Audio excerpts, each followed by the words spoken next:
All right, so one of the places that I was sent was Lincoln Correctional Center. Like I said, I was in a prison. The woman who was supposed to be in charge of the program for inmates assisting other inmates, her name is Sarah Nelson. Repeatedly, she was supposed to come and see me. Well, she finally saw me the day before I left. Not okay. She also signed multiple pieces of paper having me disciplined for trying to tell on officers. And guess what she's going to prison for? Let's read this. This is a female. It says, former Nebraska corrections employee appears in court.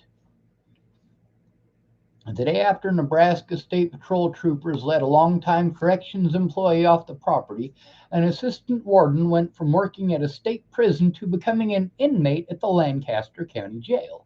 Sarah Nelson Torciello appeared in front of a Lancaster judge via video conference Wednesday. The appearance lasted 34 seconds. Judge Dalton followed the state's recommendation and set bond for her at $10,000.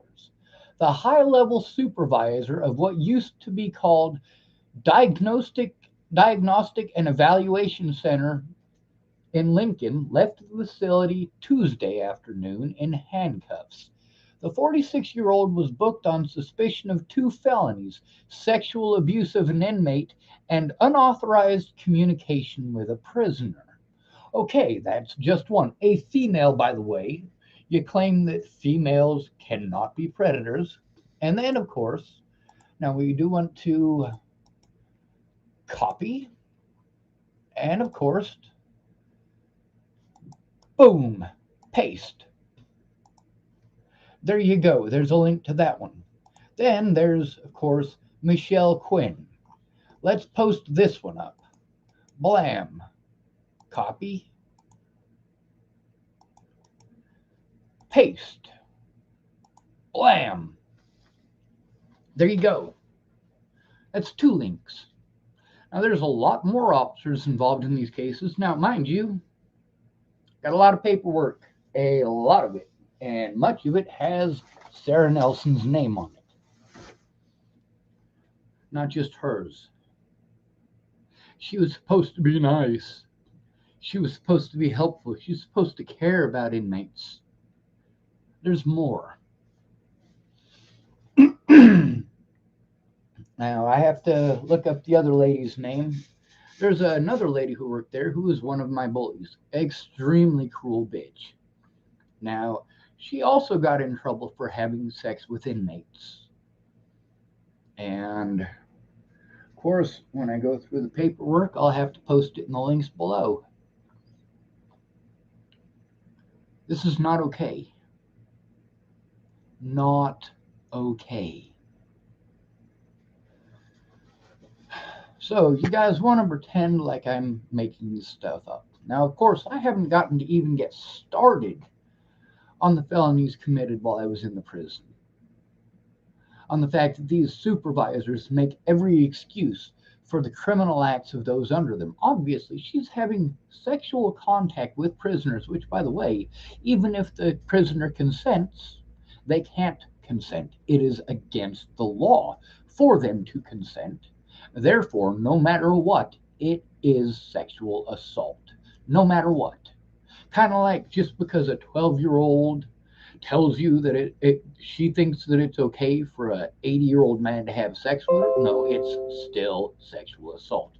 So don't be stupid. Oh, Sandy King Thompson is typing at me. This woman claims to be Christian. She's also, well, claiming to be a recovering addict. And she posts up the most unchristian stuff. Now, of course, that is off the topic of this, isn't it? Yes, it is. However, it's not. We're talking about female predators. We're talking about how this is somehow magically acceptable. Somehow, it's not. Sarah Nelson did wrong. So did Michelle Quinn. Now, I wish I could remember the name of that other lady who was at the correction center, and when some of the inmates were talking about literally murdering her, I wrote her a note so that she would be aware. So I'm going to find that woman's name because she was also charged with sexual assault. Meanwhile, everybody in there knew that she was doing it. It's not like it was a big secret. But of course, I must be lying for trying to turn these people in, right? Yeah, don't play so stupid. This corruption is nationwide. These guards are horrible, and it's not just in Lincoln. It's not just in Chapel. It's not just in Garden County. It's not just in Boulder County. It's not just in Arapahoe County. These things are nationwide. Now, of course, what happens when the inmates try to turn this stuff in? They are punished for it. They are harassed, they are threatened, they are abused, they are mocked, they are assaulted repeatedly, over and over. Not fucking okay.